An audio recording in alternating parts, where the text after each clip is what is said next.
So we are going to continue with regular expressions area. We are going to talk about more things that regularly happen with regular expressions. A lot of different syntax also we're gonna see about how Perl take cares of things in general. So substitution is a very important topic in regular expressions, because what we saw so far is how we can substitute regular expressions with a string. But in substitution here, what we are gonna do, we are gonna pull out part of a string and we match it in particular pattern. Then we are going to rip out that string and replace it with another string. It's very nice way of working on it.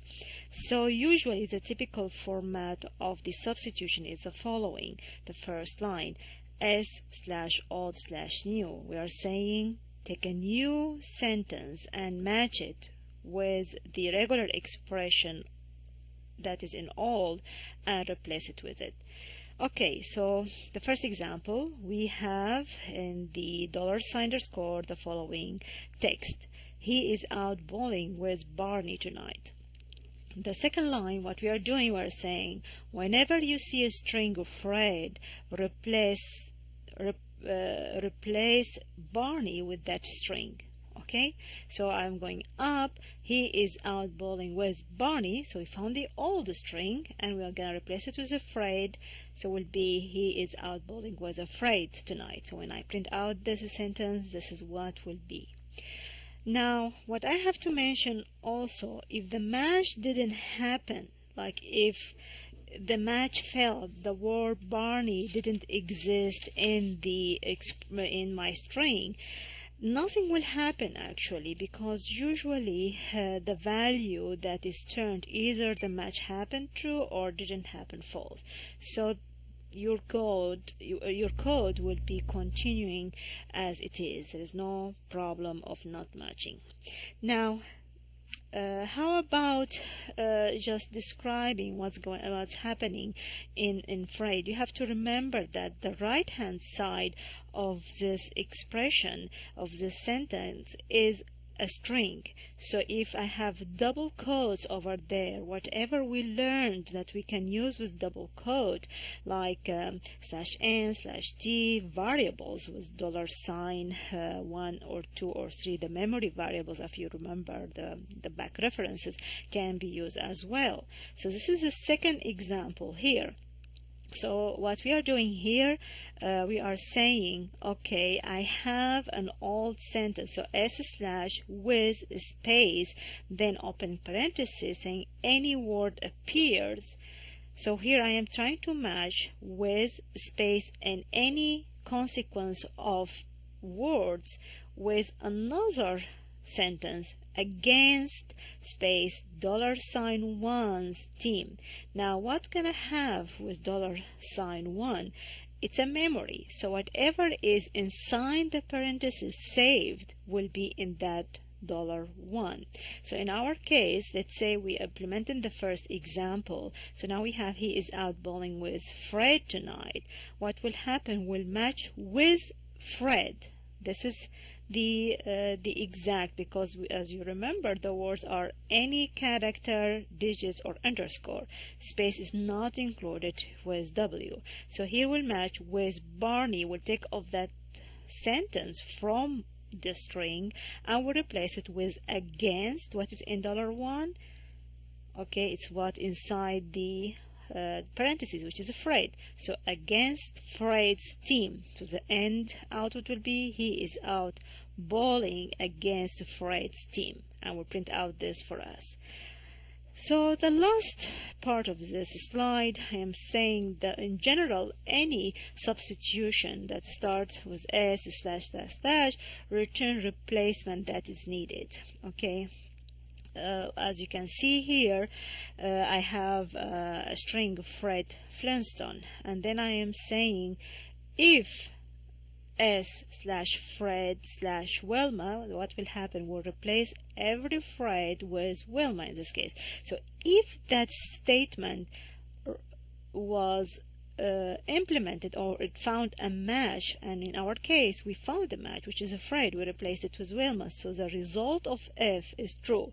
So I can use it as a statement of if to execute code after it. So if I'm saying if the match happened here and the return value is true, do the following code inside the block, the open brace, the close brace. Now if it doesn't happen, also I can put it in else statement, so I can already work on my code based on the output of that statement. Global changes. The global changes is really important because sometimes you don't want to substitute only one word. So in our example here, when we match with the first one, when we match with Barney, if Barney appears more than once in that string, only the first one will be matched, will not work on the whole string. Now if I have the following, home sweet home, and I want to replace both of them, there is a way by adding /g at the end of your substitute string. So s/home/cave/g will work on the whole text and will return back cave, sweet cave. So replace both home whenever home is repeating. So G, it says make it a global, make the changes all over the place. Now where I can use this one and can be very useful, let's say you have a complete file that has a text, that it has combinations of strings, of spaces, of tabs, of new lines, of random number of spaces. So if you want to really to make your text more coherent, and you have a canonical white spaces, all of them white space, single white space, I can use the following code: s/\s plus /space/g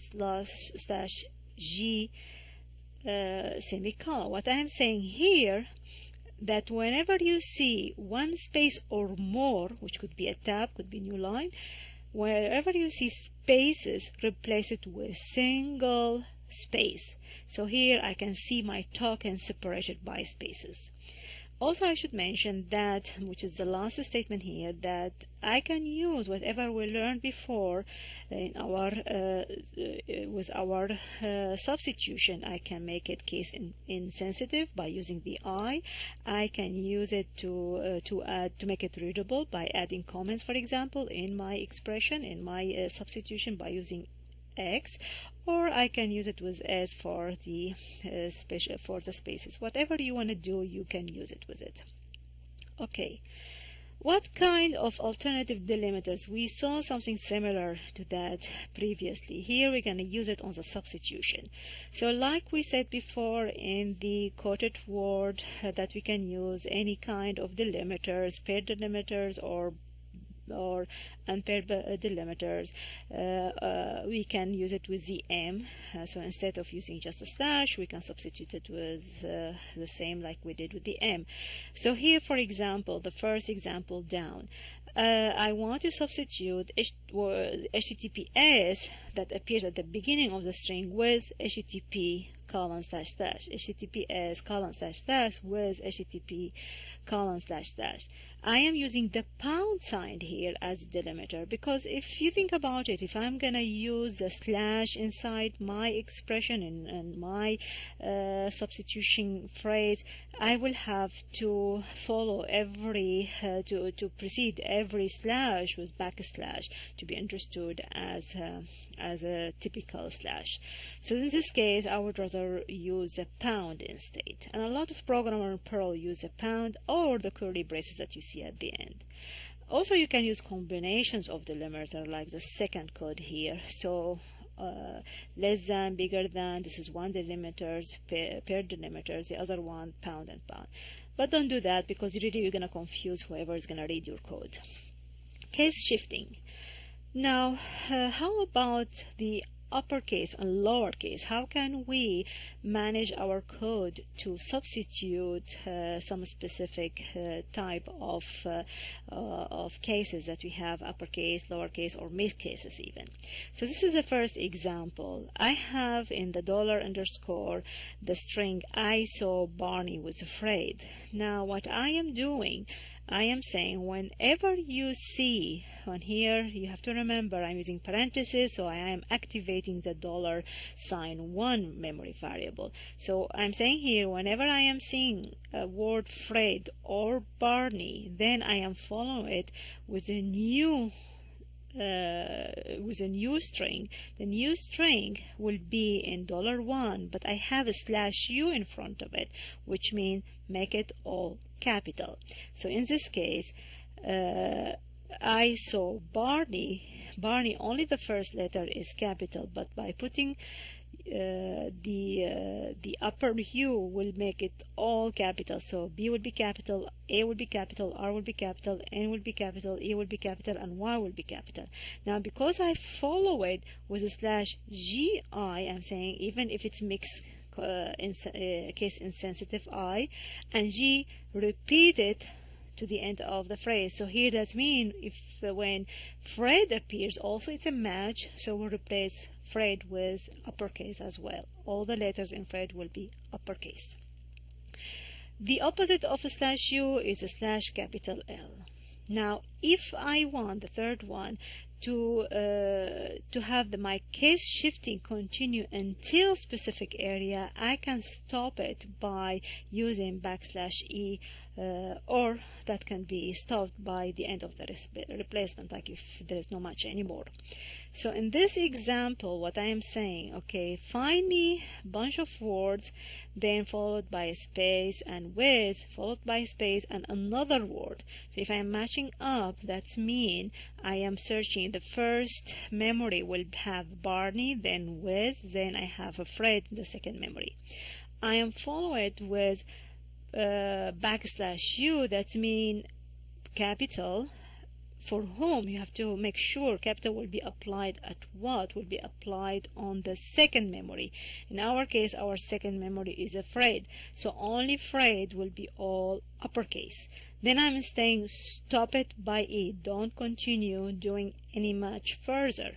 Then print with, and the first one, the first memory has Barney, and I'm saying case insensitive in this case, so that means we'll match it with Barney and we'll have Barney as it is without, like, for just the first letter B, capital. The rest is lowercase. Now the lowercase version \L or \U will affect just the next character, like just the first character in the word. Like here Barney, only I want the first letter B to be lowercase, I'll put /L or the lower L, or /U for the first letter to be capital in the string.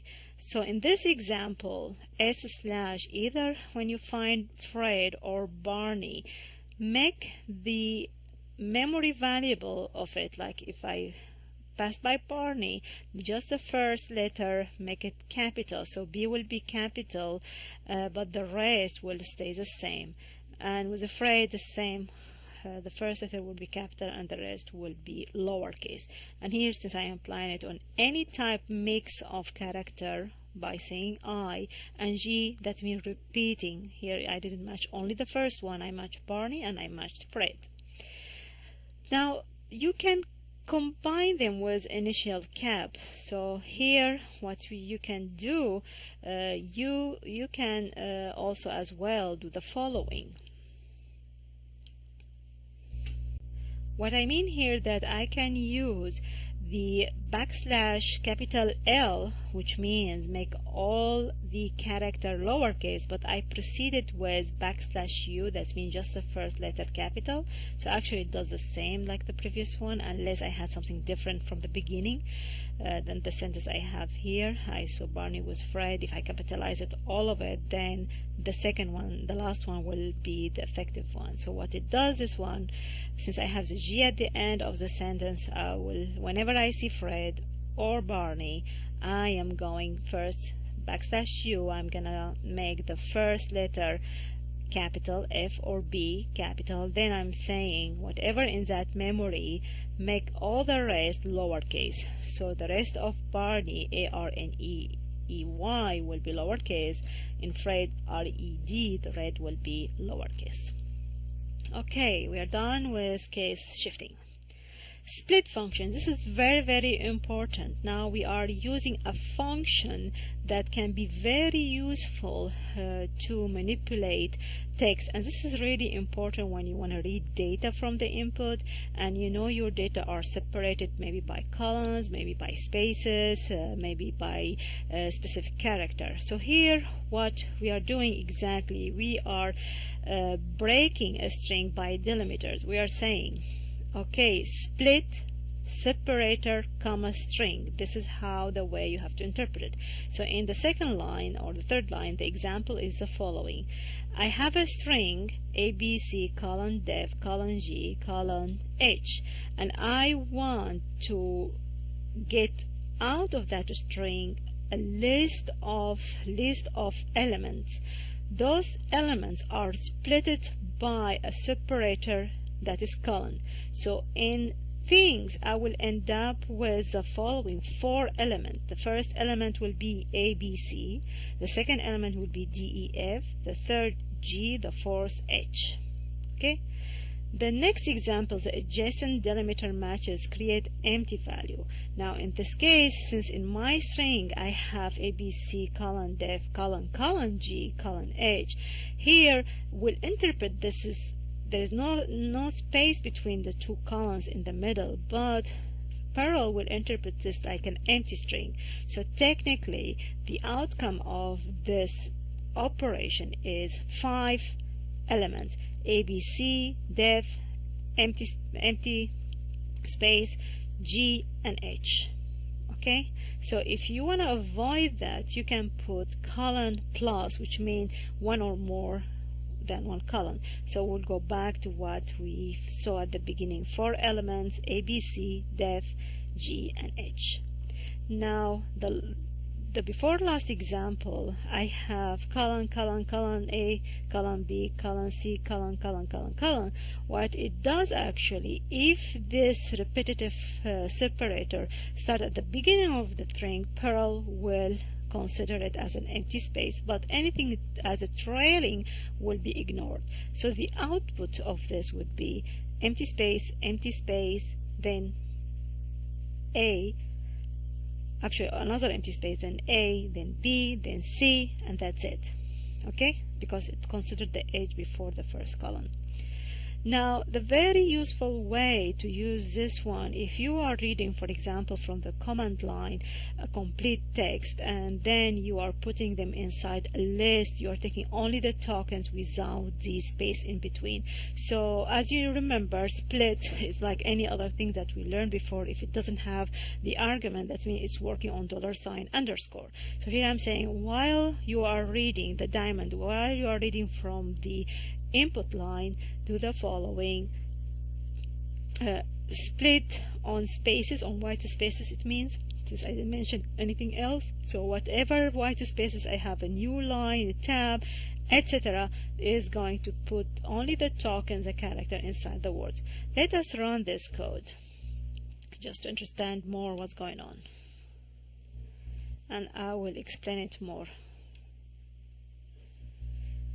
So here, what I am doing, you have to remember, I will not understand the new line. So first I am reading from the input, and as we know, if I don't mention any character will be in the underscore, in the $_. Then I am jumping, that means I'm taking the new lines, I am putting then whatever I am getting, I am splitting it on white spaces. Whatever I got from the input, I am putting it in a list word. Then what I am saying here, whatever you are taking it, put it in a new list that is the previous list, and which is empty in that case, and the current one. And at the end of the loop, I am printing the result complete. Why I'm doing this? Because actually, as you remember, while will execute on a new line.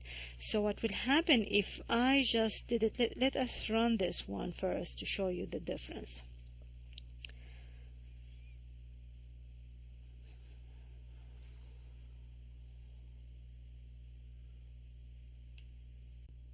So what we are doing here actually, we are just accumulating the words from the input line. So let us run it. Okay, so let's say here is my neighbor, new line. Hello, my neighbor. How are you? Now if I say Control D or Control Z in Windows, as you can see, we extracted all the tokens. Here is my neighbor, hello, my neighbor, how are you, question mark, and all of them became in part of the list named files. Now if I put the print here instead, and I didn't use this accumulator type of list, and just to print it out the word what is in words, so you can see the difference now. Hello, my neighbor, how are you? Okay, and let me stop it. Oh, sorry, I had to put the words here. I was wondering why it's not working. Okay. Okay. So here is my neighbor. Maybe because I changed the sentence. I'm kidding. See, we'll print automatically because, as we remember, the loop works line by line. So we'll print whatever there. We'll go back up to the loop, keep looking. If it's the end of the line, we'll continue looping. So if I say hello, my neighbor, and of course I should put in the print /n to become on the to go to the next line. So we'll print out. So that's why I'm saying that the words list will accumulate what it is in single line. So the other way around, that we put the accumulation inside files, is a better way to accumulate all the text, unless you want to do some work on that specific line. So that's it. I think this is clarify a little bit some of the ideas what split can do for you. Now, the next slide, we're going to talk about join function. Why I'm mentioning join here is not related at all to regular expression, but somehow it does what the opposite of split does. It joins delimiters with text.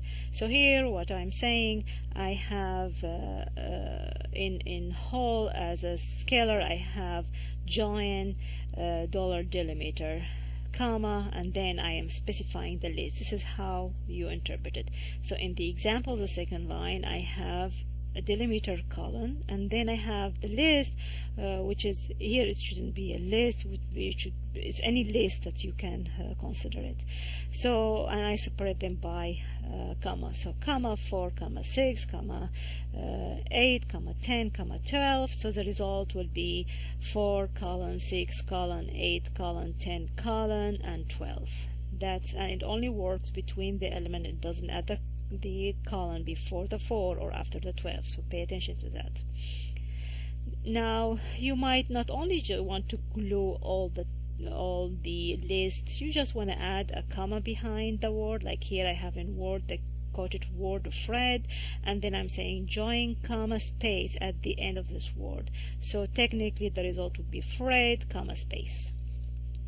Many functionality can be imposed on using join. Just remember it, it's just the opposite of a split, and we're going to use it after a couple of slides. List context. Whatever we did on the scalar with purpose of the substitution, it can be done also in the list context. Now you have to remember, when we used before on the scalar, the output was true or false. Here the output will be the list context. The list will be the list as it is. Okay, so let us see an example to make it more clear. I have in our $_ the following string: hello there neighbor, question mark, exclamation mark. Now I am saying on the left side, as you can see, is a list. How did you know it's a list? Because I have the delimiters as a parenthesis and starting by my, so I have a list. In this list I have 3 elements: the first, the second, and the third. And what I am saying on the right side, I have the following the substitution. I am saying that I have the first whatever the word is appearing, so try to do the following match. Whatever the words are, remember the capital S is the opposite of lowercase, so anything but space. Okay, so I'm saying keep working on the text and break whatever it is until you find a space. After parentheses there is a space. Then keep trying to find another word until you end up with a comma, then space, and then keep working on the rest of the string until you find the following character, the following word. So here what we will end up with, that we have hello in the first, there in the second, and finally we'll have neighbor exclamation mark in the third. So if I print this, we'll have the second, which is there is my neighbor exclamation mark. Why is exclamation mark there? Because it is part of non-space. If I use instead the W, the word, remember the word is only alphanumerical and underscore, so I will not be able to get the exclamation mark with me. If you don't want to get it, then you can use a W instead. Also, we can have a generalization using the /G at the end of our context. So here, for example, give me any bunch of words and follow it by G. That means keep matching until the end of the sentence, until you finish your sentence. So in this case, I'm looking at the same string, the same example, $_ hello there neighbor exclamation mark. I'm saying keep searching for words, and this is really important because it's gonna add them and appending one word after the other, and then we'll add it completely to the list word. So here first we'll find hello, those are words, each character is part of the word. Then find a space, so we'll stop here, there's no word anymore. But since I added the G at the end, it knows that there is another word will match, so it will continue, we'll find the there, and we'll stop by the comma. So now I have 2 elements in my list, hello and there. We'll continue working on neighbor until it stops at the exclamation mark. Then I will have neighbor. So I'll have 3 elements in my list: hello, there, and neighbor. Let us try this one because it's really important, the concept, to understand that how it appends all the words together. Now I have to mention also for you, if you are using those examples, sometimes it is really picky, the Perl. So if you are using a special character, like if I am using the font Courier, the double quotations, they look different, so Perl will not understand it. So try to delete it and write it back. Also, sometimes those spaces will not be understood, so you get error, and you will never understand what kind of error you did over there. Before implementing, I would like to print what is in Word.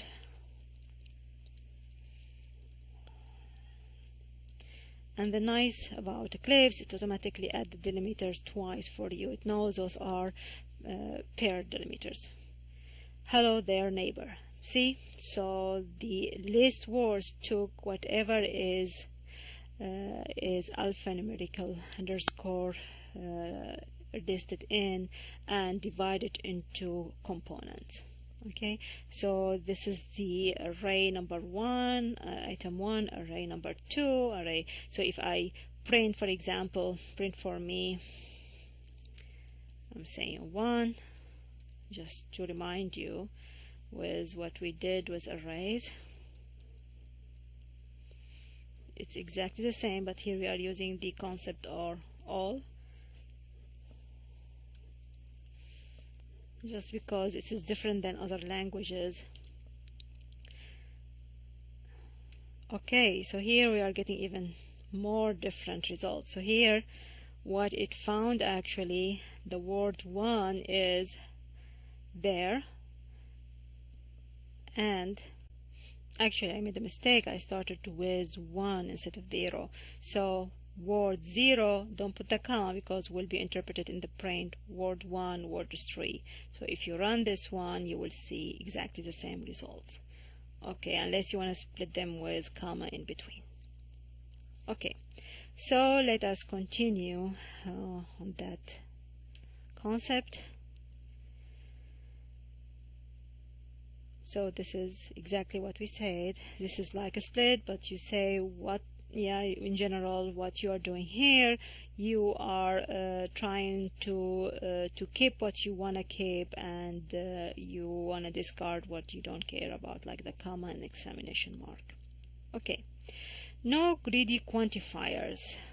It's also useful to know, as we notice that Perl is smart enough to start matching from the beginning to the of the sentence to the end.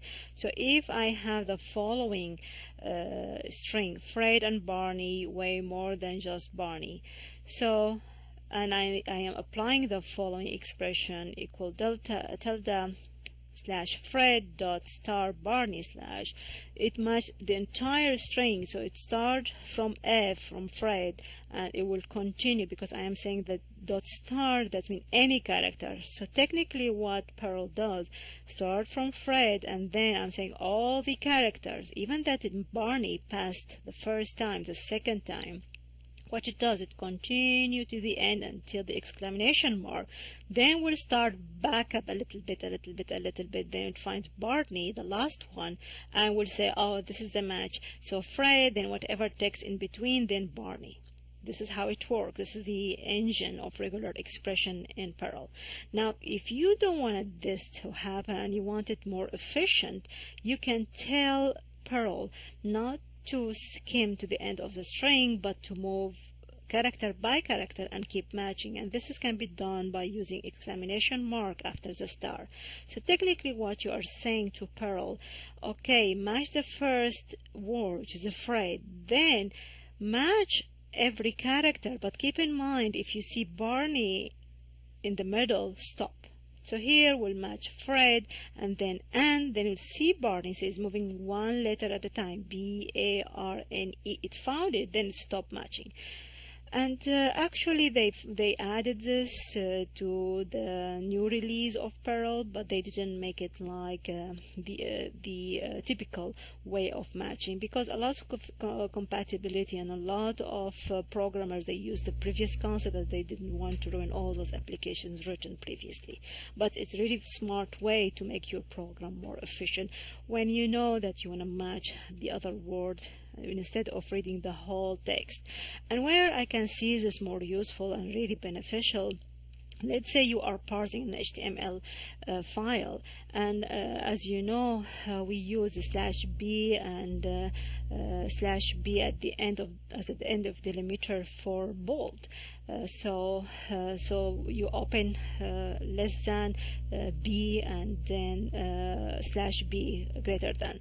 So now you don't really want to get the /b, the one that's listed at the end of your files, because you might have bold characters in all over the place. You really want the one that is just following this one immediately. So this is a very good use to use question marks in that case, because this is what you want the result to be, and not the last one, which is related not to the current match. It is the last match. Multi-line text. Okay, what else? We can actually work on a long text and It's not efficient, but we can save it on string. Here what I am saying, okay, I'm using the function join to get the information for a complete text file, complete, named my handle. If you remember, here we are not using the standard input output, using another file, name it my handle, whatever the name of this file, and I am matching with, there is nothing there, an empty space actually, it's nothing. Instead of putting delimiter, colon, or whatever, I'm just saying I'm gonna match it with nothing, so return will be my file. And I am putting this result in one scalar, string scalar named text. Now I can do something else. I can say, okay, I want the whole string from the beginning to the end. So I can specify the two anchors, the up row, the caret, and at the end of the string the $sign. But you have to remember here, if you are using it on a string, on the file name, the file has a new line, and the new line will not be catched with a caret and the $sign. To fix that problem, you have to add the option M. So this is the last sentence here. So M will embed line in your strings, which is very, very important. The last example down here, what I am saying, okay, match a string at the beginning, start with Wilma. Backslash B, if you remember, at that specific age, that means A will be ending that string. And I'm saying it's case insensitive and will accept embedded lines. That's typically, and do the following. So if this is a match, do the following. Now, updating many files. This is the last slide in this video. This is really, really important. One of the most powerful features in Perl, that you can act on complete files from inside your Perl or even from the command line. So I am splitting it into two divisions. So the second bullet and the third bullet, those are equivalent, and I'm going to explain to you how they are equivalent. So what we are saying here, let me give you the following scenario. Let's say I have a couple of texts in my operating system, in Windows, in Mac, whatever, and I want to substitute the content of each text with new content. So whenever I see, give you an example, let's say I'm writing an email, I want to send that email to hundreds of people, and I just want to change the name that I am listing, keep getting over and over. Let's say in Christmas I'm sending this email to all my friends, and I made it generic, but I am making it more personal by saying, hi John, Merry Christmas, I'm wishing you the best in this year, you and your family and your kids, etc. So I want to substitute John with everyone else that I'm sending the same email. And I wrote this in a file, and I want to have hundreds of files. So how can I make this change happen to all of them at once? Here I'm going to explain it. So first of all, I have the argument var. I'm using it, if you remember it, that's allow you not to have the input from your standard input output, but you can bring the input from files. So the coded word here, I am specifying my files. The stupid things that I am naming my list of files here. It should be file 1, file 2, file 3, file 5, file 6, okay, etc. So I have here about 5 files. I want to make the same change on them, okay? And I'm gonna forget the second line just because this is the most important here and it needs some more explanation. I'm gonna jump to the third line.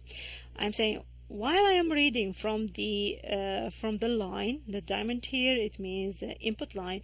While I am reading from the keyboard, in that case, what you're gonna do, whenever you find the word foo, you're gonna substitute it by bar. So whenever you find John, you're substituted by Christine, for example. And I am saying every time, adding G there, every time you see that word, you have to substitute it, not the first time only. And then I'm saying print, and usually print the standard output, it is a screen. So really this doesn't do what I want to do. The trick is in the second line. When I say $I equal to the string dot back, what it says, This one is gonna make the whole code totally different understood by Perl. Perl will know that no longer you are getting the input from the keyboard, but you're gonna have the input from files that already named in the argument v. So the input now are those files, my list of files here. So this is a bunch of files. So this is the input will be, and the print is no longer print on the screen. It's a print on those files, but substituting the end of those files to dot back. So technically $i does the following. It's gonna take every file in the argument and make a new one and add the dot back at the end. So my dot back, list dot back, of dot back, files dot back, here dot back. So I have completely new, and it's gonna work on this will be the backup, the old file, and it's gonna work on the new files, which is the same name, my list of files here. So it's doing a backup, taking the information from the back, which is the old file, and now substituting whatever you are applying here. So here my string, I am applying a loop, so it knows the loop is gonna work on those files. We'll start reading from whatever string I have in the first file, my, I'm gonna start reading from my.back, and whatever I have word, whenever I have the word foo, will be substituted with bar and saved in file named my, the new one. And we'll continue this to the all files. Very simple. That's it. The last one, it does exactly the same, but you can run it from the command line. What you are doing here, you are saying Perl -p, it means bring a loop while a while loop. This is what it means, from while loop diamond, exactly the same what you saw, and it include the print. So this is -p, it means a print while loop that I'm gonna execute now on what? On the files listed at the end of that argument. So in this case, I have at the end of this argument my list of files here. So it's gonna create a loop to print, and that loop will take the input from my, and it's gonna print in, first of all, we'll make a copy of my and put it in dot back. So we'll create my dot back. We'll take the input from my dot back and read every sentence, and then we'll look at the sentence that I defined there between two single quotation, s/foo/bar/g. Whenever I see the word foo, I am substituted with bar inside this loop, and I'm printing out not to the screen, but I am printing out to the file, the new one named my. Now the I there is for case insensitive. Okay, the PI, I merged two operations at the same time. So -p while print I, doesn't matter if it's case sensitive or not, if it's upper or lower case, it's case insensitive. I will repeat all this for all the files. The my first, finish, then list, then of files here. That's it. See how much powerful Perl is. By one command line you can change complete files content. Very simple. That's it for regular expressions. We are done now with regular expressions, and we're gonna move to a complete new topic after this. Okay.